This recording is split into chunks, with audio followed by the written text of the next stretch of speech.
Hello friends, welcome to my channel என் வீடு வாழ்க்கை. இன்றைக்கி கேரட்டு பீன்ஸ் இருக்குங்க. இதெல்லாம் வச்சு பொரியல் பண்ணோங்க. கொஞ்சமாக கேரட்டு பீன்ஸ் இருந்தால் சேர்த்து பொரியல் பண்ணிடலாம். நிறைய இருக்குது, அதனால கேரட் தனியாக பீன்ஸ் தனியாக 2 பொரியலாக பண்ணிவிட்டு கத்திரிக்காய் வந்து காரக்குழம்பு வைக்கணுங்க. ஃபஸ்ட்டு காய்கறிலாம் நறுக்கி வச்சுக்கிறோம். இப்போ காரக்குழம்பு வைக்க ஸ்டார்ட் பண்ணியாச்சுங்க. அவ்வளோதாங்க. வெங்காயம் கருவேப்பிலெல்லாம் போட்டு நல்லா வணக்கிட்டு அதுக்கப்புறம் அதில் தக்காளியும் போட்டு நல்லா வணக்கணும். அப்புறம் கத்திரிக்காயை போட்டு அதுவும் நல்லா அதில் வணக்கணுங்க. நல்லா வணக்கி முடிச்சுட்டு அப்புறம் அந்த குழம்புக்கு தேவையான உப்பு, மசாலா, மிளகாத்தூள் எல்லாத்தையும் போட்டு புளியை கரைச்சி ஊற்றி நல்லா சுண்ட கொதிக்க வச்சு இறக்கணுங்க. நான் கொஞ்சமாக தாங்க செய்வேன், மத்தியானத்துக்கு ஒரு வேலைக்கு மட்டும். இந்த மாதிரி பெரிய கடாயில் அடிகனமான பாத்திரத்தில் செஞ்சு பாருங்களேன்.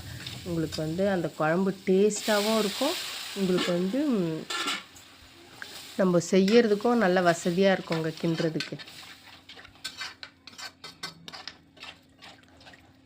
அவ்வளோதாங்க. புளியை கரைச்சி ஊற்றி கொதிக்க வச்சு இறக்கணும்னா சுண்ட நம்ம காரக்குழம்பு ரெடி. இப்போ கஞ்சி காய்ச்சிரும். கஞ்சி மாவில் கொஞ்சம் நாட்டு சக்கரை, உப்பு போட்டு தண்ணி ஊற்றி கைவிடாமல் கிண்டிக்கிட்டே இருக்கணுங்க. இன்றைக்கி என்னென்ன சமைச்சோன்னு பார்க்கலாம் வாங்க. சுட சுட சோறு, கொஞ்சம் தண்ணி சாப்பாடு இருக்குங்க. அதுக்கப்புறமா கஞ்சி காய்ச்சி வச்சுருக்கேன் காலையிலைக்கு. அப்புறம் காரக்குழம்பு அங்கே பாருங்கள், கொஞ்சமாக எப்படி வச்சுருக்கேன் பாருங்கள் கடாயில்.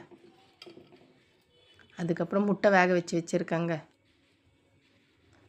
பீன்ஸ் கொஞ்சம் மிளகாத்தூள் போட்டு தேங்காய் போட்டு ஒரு பொரியல். கேரட் வந்து மிளகாய் கிள்ளி போட்டு, காஞ்ச மிளகாய் கிள்ளி போட்டு தேங்காய் போட்டு ஒரு பொரியலுங்க. இது கொஞ்சம் ஸ்வீட்டாக இருக்கும், நல்லாயிருக்குங்க. இதுதான் ஃப்ரெண்ட்ஸ் இன்றைக்கி எங்கள் வீட்டு சமையல். இந்த வீடியோ பிடிச்சிருந்தா மறக்காமல் ஒரு லைக் பண்ணி எனக்கு சப்போர்ட் பண்ணுங்கள் ஃப்ரெண்ட்ஸ். பாய், தேங்க்யூ.